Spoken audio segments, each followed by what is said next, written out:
Hello, नमस्कार। स्वागत है आपका गुरुवान ट्यूब पर। आज हम लोग इस सीरीज का 48वां सेट करेंगे, है ना। 48 सेट आज हम लोग करेंगे। चलिए देखते हैं आज का पहला क्वेश्चन। पहला क्वेश्चन है, बलबन के दरबारी कवि कौन थे? तो बलबन का जो दरबारी कवि था वह अमीर खुसरो था, है ना। अमीर खुसरो कई राजाओं के दरबार में रहा, उनमें से बलबन एक प्रमुख था। तो बलबन का जो प्रमुख दरबारी कवि था वह अमीर खुसरो था। यह बेसिकली फारसी भाषा का विद्वान था। ओके, नेक्स्ट क्वेश्चन, भारत का तोता या फिर तूतीय हिंद किसे कहा जाता है? तो यह अमीर खुसरो को कहा जाता है ना।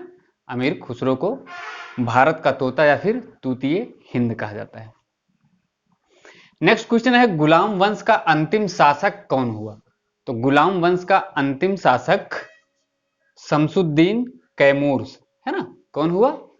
शमसुद्दीन कैमूर्स गुलाम वंश का अंतिम शासक हुआ। नेक्स्ट आपका, खिलजी वंश का संस्थापक कौन था? तो खिलजी वंश का संस्थापक जलालुद्दीन फिरोज खिलजी था, है ना। यह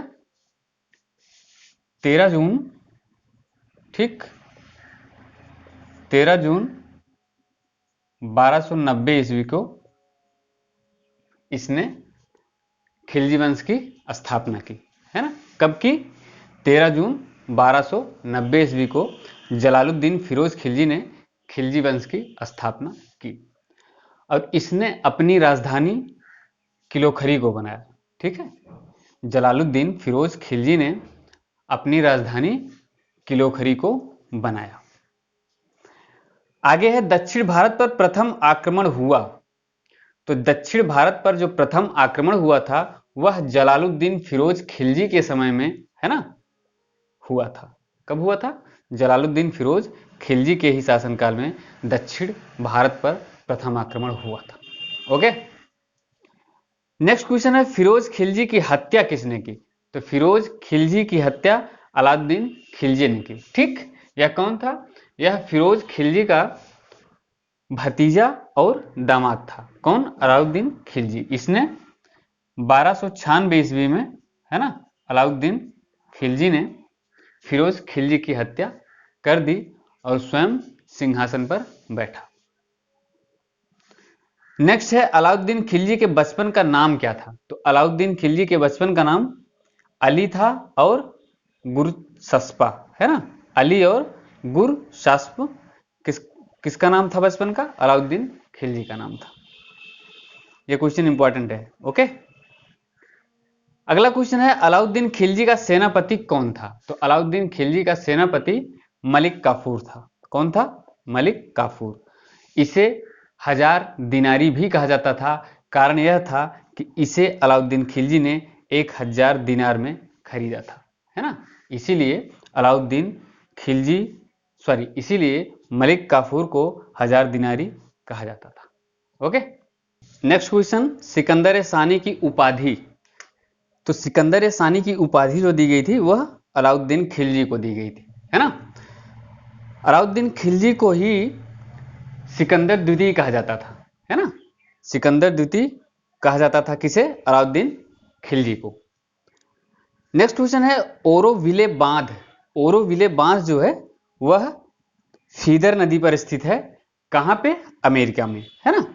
यूएसए में ओरोविले बांध फीदर नदी पर स्थित है। नेक्स्ट क्वेश्चन है, वर्षा की मात्रा निर्भर करती है। तो वर्षा की जो मात्रा है वह वायुमंडल में नमी पर निर्भर करती है। वायुमंडल में यदि नमी अधिक होगी तो वर्षा अधिक होगी, यदि नमी कम होगी तो वर्षा कम होगी, है ना। इसलिए वर्षा की मात्रा वायुमंडल में नमी पर निर्भर करती है। नेक्स्ट क्वेश्चन है, समान वर्षा वाले क्षेत्रों को जोड़ने वाली रेखा क्या कहलाती है? तो इस रेखा को आइसो हाइट बोला जाता है ना। आइसो हाइट या फिर समवर्षा के नाम से जाना जाता है। किसे? समान वर्षा वाले क्षेत्रों को जोड़ने वाली रेखा को। नेक्स्ट है, वर्षा मापने का जो यंत्र है उसे क्या कहा जाता है? तो वह यंत्र रेन गेज के नाम से जाना जाता है या फिर प्लूवियोमीटर, है ना, प्लूवियोमीटर या फिर रेन गेज के नाम से जाना जाता है वर्षा मापक यंत्र। ओके, नेक्स्ट है 86वें संविधान संशोधन द्वारा प्रस्तावित शिक्षा का अधिकार लागू हुआ, है ना। 86वें संविधान संशोधन अधिनियम यह कब पारित हुआ? 2009 में पारित हुआ और इसे लागू कब किया गया? 1 अप्रैल 2010 से, है ना। 1 अप्रैल 2010 से संविधान संशोधन 86वां संविधान संशोधन द्वारा प्रस्तावित शिक्षा का अधिकार लागू किया गया। ओके, आगे है 14 वर्ष से कम आयु के बच्चों द्वारा जोखिम भरा काम प्रतिषेध है ना। तो यह अनुच्छेद 24 में दिया गया है। क्या दिया गया है कि 14 वर्ष से कम आयु के बच्चों को, है ना, 14 वर्ष से कम आयु के बच्चों से जोखिम भरा कार्य नहीं करवाया जा सकेगा। अनुच्छेद 24 में यह वर्णित है। ओके, क्रोमोसोम की खोज किसने की? इसे हिंदी में गुणसूत्र के नाम से जाना जाता है, जिसकी खोज वाल्डेयर ने की, है ना। कौन? वाल्डेयर ने की क्रोमोसोम की खोज। आगे है क्रोमोसोम्स का निर्माण, है ना।